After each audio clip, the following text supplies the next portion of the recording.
So, very good morning to you. Let's go back now to Elizabeth Floyd's testimony yesterday, and she was the partner of Dr. Neil Aggett. Talk to us about her testimony.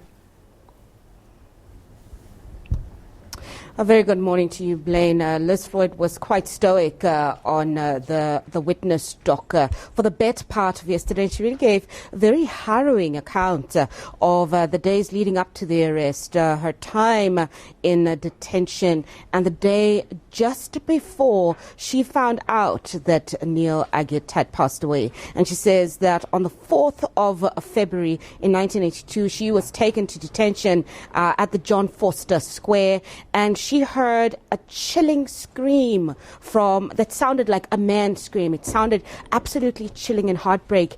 And at that moment, she realized that this person probably was being electrocuted, and it left her in a state of panic and in chills.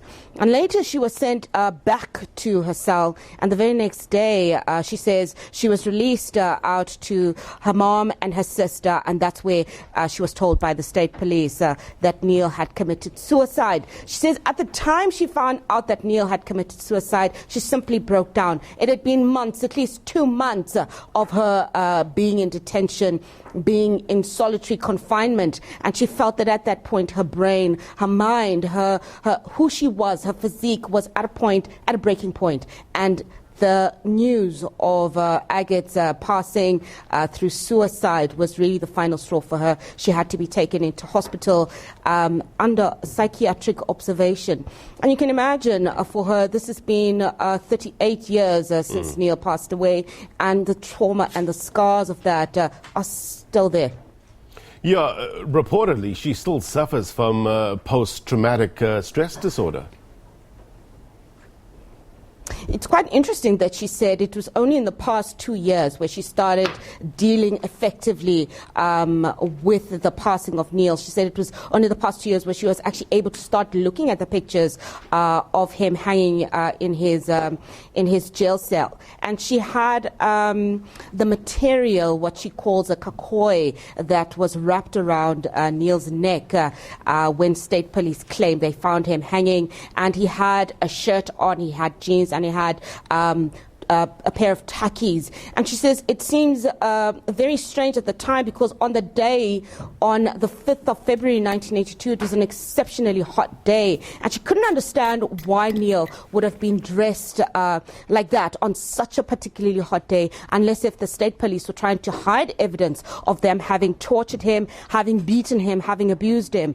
And she says she believes that state police actually beat and interrogated Neil to death and strung him up and recreated a suicide and claimed that he had committed suicide. So her PTSD is really an issue that she struggled for years to really deal with. And she's hoping that through this process, she and her family and the Aggett family will be able to get further closure around this issue. And there will be punitive measures taken against the state police who were part of the interrogation that led to Neil Aggett's death in incarceration. Well, let's talk about that, the security police that have been implicated in this. I mean, this happened in 1982, some 38 years ago. Are those implicated still alive?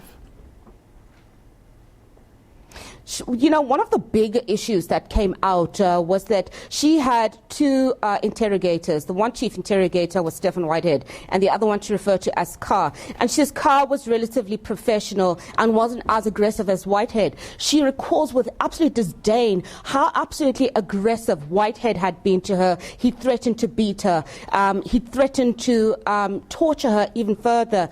And she feels still today that justice needs to be done against people such as Whitehead. Now, you'll recall that Whitehead allegedly died from cancer last year, and this was days before the announcement of the reopening of Aggett's inquest. And she says she still wants to see the full death certificate, not the abridged death certificate, for her to get peace inside her heart that Whitehead really had died as a result of cancer, and he wasn't trying to avoid taking responsibility, ownership, and punitive action and she made such a heartfelt plea to others, state police or special police, to say, can they come forward and own up and confess to the misdeeds that they perpetrated, whether it was on the behest of the government, on the behest of the police management. But she's saying, come forward, release your hearts, and be open and honest and truthful about what really happened. And coincidentally,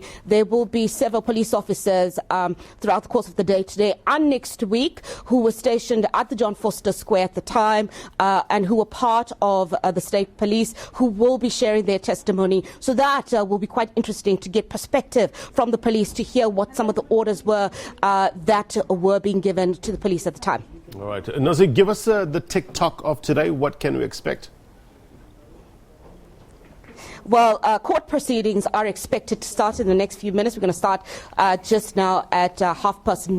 Right. We will be getting Mr. Joe Mampu, and he is one of the police officers that was stationed at the John Vorster Square at the time of Neil Aggett's incarceration. So his testimony is expected to be quite interesting and give us a little bit more background about what the psyche and the thoughts of the police were at the time, and what some of the orders were, because we do recall that there seemed to be a schism between the ordinary officered police officers that were stationed at John Vorster Square and the special police. So there seemed to be quite friction there, and they didn't believe in the methods that the special police were using. So this testimony is extremely important to give us feedback and perspective around what the state police's role was there and why they were torturing these detainees. Important information coming out there. Thank you very much indeed, Nozi, for your reporting.